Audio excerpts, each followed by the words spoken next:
शोभा, जिसकी शादी की उम्र हो चली थी, अपनी अंधी माँ की देखभाल करती हुई घर पर ही रहती थी। उसकी शादी भी तय नहीं हो पा रही थी। तुम्हारा अंधापन मेरे लिए श्राप साबित हुई है, मेरी शादी भी नहीं हो पा रही। ये सोचकर घबराती हुई शोभा की जिंदगी में रमेश नाम का एक आदमी परिचित हुआ। शोभा ने अपने घर के हालातों के बारे में उसे बताया। तुम इसकी चिंता मत करो, मैं तुम्हारे साथ साथ तुम्हारी माँ की भी जिम्मेदारी लूंगा। अब आप बस भी करो। उस बूढ़ी औरत के साथ मेरी आधी जिंदगी रोते रोते कट गई। अब मुझे ऐसी जिंदगी और नहीं चाहिए। हम दोनों शादी कर यहाँ से दूर शहर चले जाएंगे। मैं आपके साथ ही आ जाऊंगी। पर शोभा, 4 लोग 4 बातें करेंगे। हमारा ऐसा करना बहुत गलत होगा। हाँ, बहुत जानती हूँ उन 4 लोगों को। हमारी इस बदनसीब जिंदगी को मैंने ही घसीटते हुए यहाँ तक लाया है। अगर तुम ऐसा करना नहीं चाहते तो बता दो। ठीक है, जैसी तुम्हारी मर्जी। बताओ कब शादी करनी है? रमेश के ऐसा पूछते ही वो खुश होकर बोली, आज ही कर लेते हैं।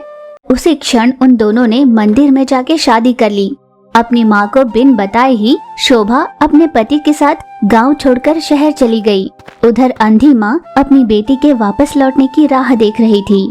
मेरी बेटी शोभा अभी तक नहीं आई। वहाँ से गुजरते हुए एक आदमी ने कहा, क्या बात है शारदा, लगता है अपनी बेटी के आने की राह देख रही हो। वो अब लौट कर आएगी नहीं, शादी कर शहर जा चुकी है वो। ये इसने क्या कर दिया, मुझे छोड़कर चली गई। कुछ समय बाद उसने खुद को संभाला। वैसे भी उसने गलत भी कहाँ किया है। उसने अपने लिए सही रास्ता चुना। बस वो जहाँ रहे खुश रहे। उस दिन से आस पड़ोस वाले उसे कुछ देते तो खा कर ही अपना गुजारा कर रही थी शारदा। उधर शहर में बेटी अपनी माँ को भुलाकर सुखी जीवन जी रही थी। कुछ दिन यूं ही बीते। शारदा की दूर की बहन शांता की बेटी पद्मा फल बेचती हुई उस गांव तक पहुंची। काका, यहाँ पर शारदा जी का घर कहाँ है? उस आदमी के पता बताने पर पद्मा शारदा के घर पहुंची। घर पर शारदा की हालत देखकर उसने कहा, अरे मासी, ये आपकी क्या हालत हो गई है? आपको ऐसे हालात में छोड़कर दीदी भला कैसे चली गई? शारदा ने आंसू बहाते हुए सारी बात बताई। दीदी अपनी ही माँ के साथ भला ऐसा कैसे कर सकती है मासी? क्या उसमें कोई इंसानियत नहीं रही? मासी कोई बात नहीं, तुम मेरे साथ रहो। वैसे भी मेरा इस दुनिया में कौन है? माँ बाबूजी तो गुजर गए। मैंने तुम्हारे लिए बहुत ढूंढा। अब देखो, यूँ फल बेचती बेचती यहाँ तक आई तो तुम्हारा पता लग गया। फिर पद्मा शारदा को अपने साथ लेकर अपने घर चली गई। पद्मा अपनी घर पर शारदा का बहुत ख्याल रखने लगी। समय पर उसे दवाई भी देने लगी। पर समय के साथ शारदा की सेहत खराब हो रही थी। उसने एक दिन कहा, बेटा, मैं एक बार तुम्हारी दीदी को देखना चाहती हूँ। किसी तरह ये बात तुम्हारी दीदी तक पहुँचा देना बेटा। ठीक है मासी। पद्मा ने अपनी तरफ से हर कोशिश की, पर वो शोभा तक ये खबर नहीं पहुँचा पाई। फिर उसने अखबार में भी शारदा की फोटो के साथ एक जाहिरात दे दी कि माँ की तबीयत खराब है, तुम जहाँ भी हो जल्दी से मिलने आ जाओ। कई दिन बीते पर शोभा का कोई पता नहीं चला। एक दिन शोभा और उसके पति कहीं पर शॉपिंग करने के लिए जा रहे थे कि रास्ते में उन्होंने ये जाहिरात देखी। बेटा शोभा, एक बार मुझसे मिलने आ जाओ। मैं अपनी जिंदगी की आखिरी सांसें गिन रही हूँ। आखिरी बार तुम्हें जी भर के देखना चाहती हूँ। शोभा ने देखकर भी अनदेखा करना चाहा, पर पति ने ये देखा और कहा, शोभा, तुम्हारी माँ तुम्हें देखने के लिए तरस रही है और तुम्हारा ऐसा बर्ताव मुझे बिल्कुल अच्छा नहीं लग रहा। चलो जल्दी तुम्हारी माँ से मिलने चलते हैं। उसके पति के कहने पर वहाँ पर लिखे पते पर वे दोनों तुरंत पहुँचे।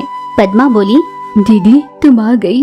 एक दिन पहले आ जाती तो माँ से तुम्हें आखिरी बार देख सकती थी। अंधी होने के कारण उससे ईर्ष्या कर तुम इसे छोड़कर चली गई ना दीदी। पर उसका मातृ हृदय कितना विशाल था, ये मुझे तब पता चला जब मासी ने ये खत मुझसे लिखवाया। इसे पढ़ो। बेटा शोभा, मेरे अंधेपन की वजह से तुमने मुझसे बहुत नफरत की, पर मैंने तुम्हें कुछ भी नहीं कहा।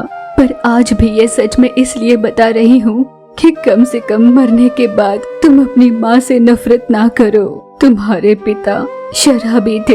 एक दिन वो बहुत शराब पीकर नशे में आए और कांच की बोतल फोड़कर उस पर तुम्हें गिरा दिया था।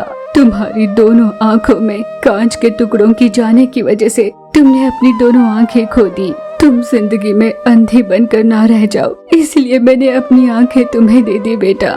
एक बार प्यार से अपनी नफरत भुलाकर तुम मुझे माँ कहकर बुलाओगी, इसी आस में मैं तुम्हारा इंतजार कर रही थी। खत को पढ़ने के बाद शोभा अपने आप को टूटने से रोक नहीं पाई। माँ, एक बार उठ जाओ माँ, मुझसे बहुत बड़ी गलती हो गई माँ।